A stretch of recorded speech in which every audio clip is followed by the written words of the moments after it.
did not teach as one in authority, because he wasn't a king, he wasn't a counselor, he wasn't a governor, but the Bible says he taught them as one that had authority.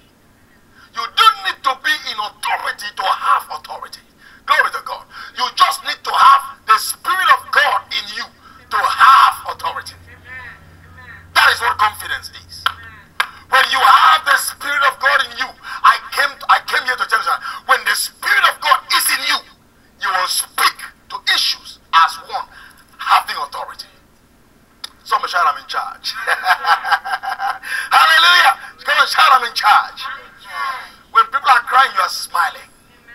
Oh, I remember one time, Jesus Christ always behaved as one having authority. The Bible says he was going to the other side to preach the gospel. And as they were crossing the sea, Katrina came. A storm called Katrina just arose in the middle of the sea. And the Bible says he slept in the midst of Katrina. And the Bible says, as he slept, the disciples came and woke him up. He said, do you not care that we perish? And the Bible says, he looked at them, oh ye of little faith. And he just said one word, peace, be still. One having authority. My God. And the disciples said, even the winds obey him. Oh, somebody said, Lord, give me authority. As one having authority, he spoke. I have never seen somebody in authority beg people to do things. He just instructs. Can you see the policeman trying to beg you? Said, please, just drive 5 miles per hour or 20 miles per hour. No, they don't beg you, they just tell you. They tell you. It's time to tell your problems things. It's time to talk to your issues. Someone said, I'll talk to my issues. Said begging, somebody said begging. Said, we are begging every citizen, please just drive at 35 miles per hour. Please drive at 40 miles or 65 miles per hour. No, they don't beg you, they tell you, they instruct you. That's how Jesus Christ is. Now, look at this, for instance. When that storm arose, he woke up and said, peace be still. The Bible says there was calm. He went to the grave of Lazarus. Oh, Jesus, I love this man called Jesus. He went to the grave of Lazarus. He walked with his hands in his pocket. And when he got there, the Bible says he just looked at it. He said, roll away the stone. And the people will obey him sheepishly.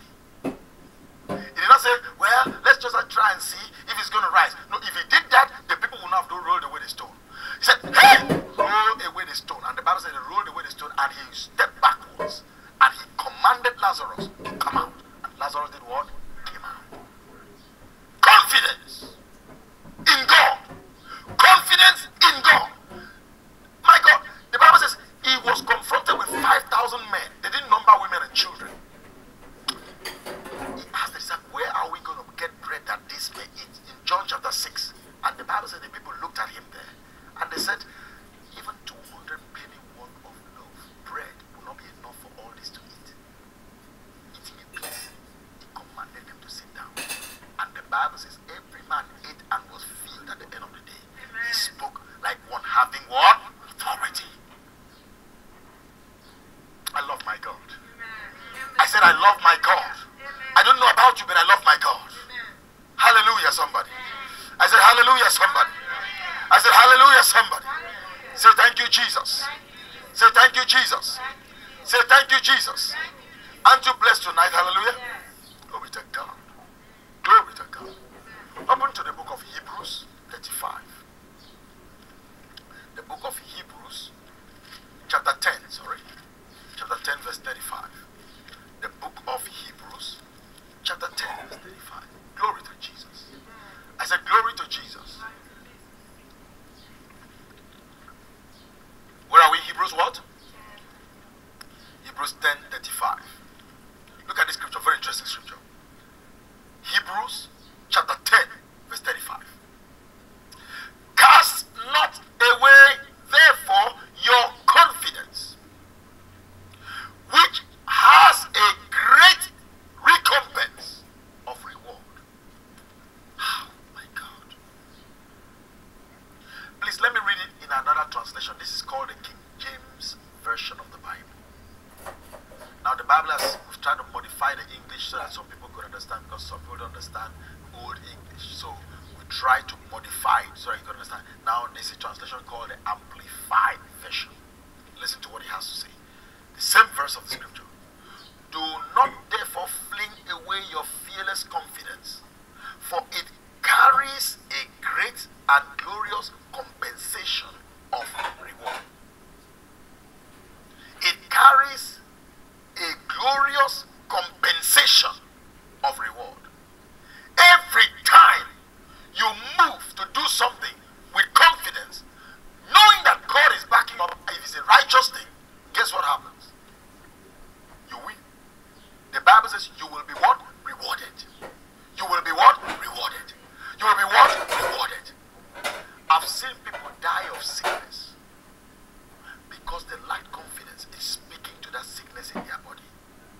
They already believe that because the doctor told them that their grandmother suffered that same sickness. The grandmother had breast cancer. Hallelujah. And the great grandmother had breast cancer. And the mother had cancer. And that's why they are having cancer. And because it's something in the bloodline, you know what? They are going to die of that cancer. And they just accept it. I will not speak to that problem. But the Bible says, when you are confronted with such problems, in spite of what has been said to you, do not cast away your fearless confidence. The moment you cast away confidence in believing that by his stripes you were healed, people of God, you lose your reward. You lose your life. You cut short your destiny, and God will not help you. Go to heaven and rest. But I will not go to heaven like that. I will not go to heaven on the terms of the devil. I will go to heaven when my time on earth is up. When I have finished what God has called me to do, not on the terms of the devil. Are you hearing me, somebody? Somebody say with me, I will not cast away my confidence. Say it again, I will not cast away my confidence. I'm not here, I will not cast away my confidence. Now, I have to find out what are the things that can energize one to possess confidence. Because we cannot just have confidence. There has to be something that can energize you, that can stimulate you. Hallelujah. That whenever you are motivated, that confidence can come up in you. How could David have that kind of confidence? A 17-year-old boy. How could he have such confidence? Hallelujah. To go tell the king, I'm going to fight Goliath. There must have been something that gave him such energy. Strength. Inner strength.